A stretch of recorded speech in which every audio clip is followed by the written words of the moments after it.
Welcome back to Capitol Review. The government shutdown may have surprised some. In recent years, Congress found a way to come up with a temporary plan to avoid a shutdown. And many expected a compromise again, but that didn't happen. So how long will this tug of war continue? Joining us now is Jeffrey Lord, a Republican political strategist, a Newsmax contributor, and former White House aide to President Ronald Reagan. Jeffrey, welcome back.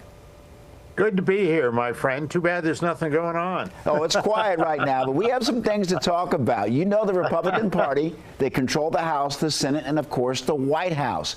Do they have the advantage here during the shutdown? Yeah, anytime one party controls all three of those, they have a distinct advantage here.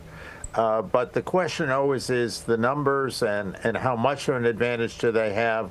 What else is going on? One of the things I learned when I was a very young newcomer to Washington, I was working for a Pennsylvania congressman on the House Budget Committee. And for all of the sort of talk that goes on, what you've got going on behind the scenes are individual members of Congress cutting deals for their own district. And I remember I was sort of amazed, my naive self, in the very beginning when I saw this, because the Republicans were talking about passing President Reagan, who was new at the time, passing his budget cuts and all of this kind of thing. But then you get into the quiet in these behind-the-scene meetings, and they'd say, well, I've got such and such a project in my district, and we really need to fund it and all that kind of thing. So there's a lot of that kind of thing that goes on here, and I would take a safe bet that it's going on as we speak right now. Jeffrey, let's stay behind the scenes. Is that where Republicans can gain Democratic support to reopen the government? Talk about that. Yes.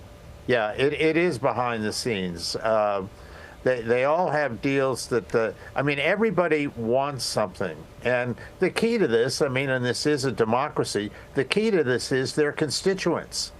I remember going back to that Pennsylvania congressman, I remember by then I had switched over and I was working for President Reagan, and I got invited to the congressman's district to give a speech, and it was the Chamber of Commerce.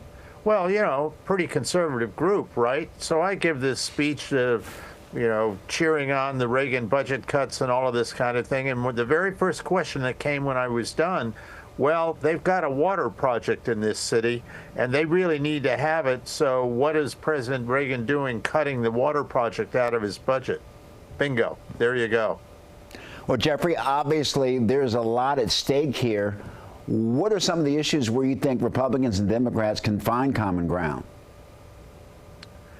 Oh, I think eventually they'll have to find common ground on the health situation. That seems to be the biggest stumbling block at this moment. But, everybody's got a health care situation, and so I think that they will try and find some common ground on that.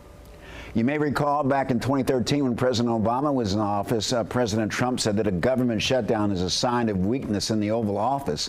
Now we're here in 2025. Do you think the president still agrees with that? Well, I don't know. Now that he's there, things change. You know, when you are president, things are a whole lot different than when you are a presidential critic and you are not in the White House yourself. And I imagine President Trump has learned the same lesson from that as all of his predecessors have. I mean, good Lord, even George Washington had problems getting things through. So, I think he's probably learned a thing or two. Jeffrey Lord, thank you so very much for joining us. You bet. Good to see you, Mark. Good to see you.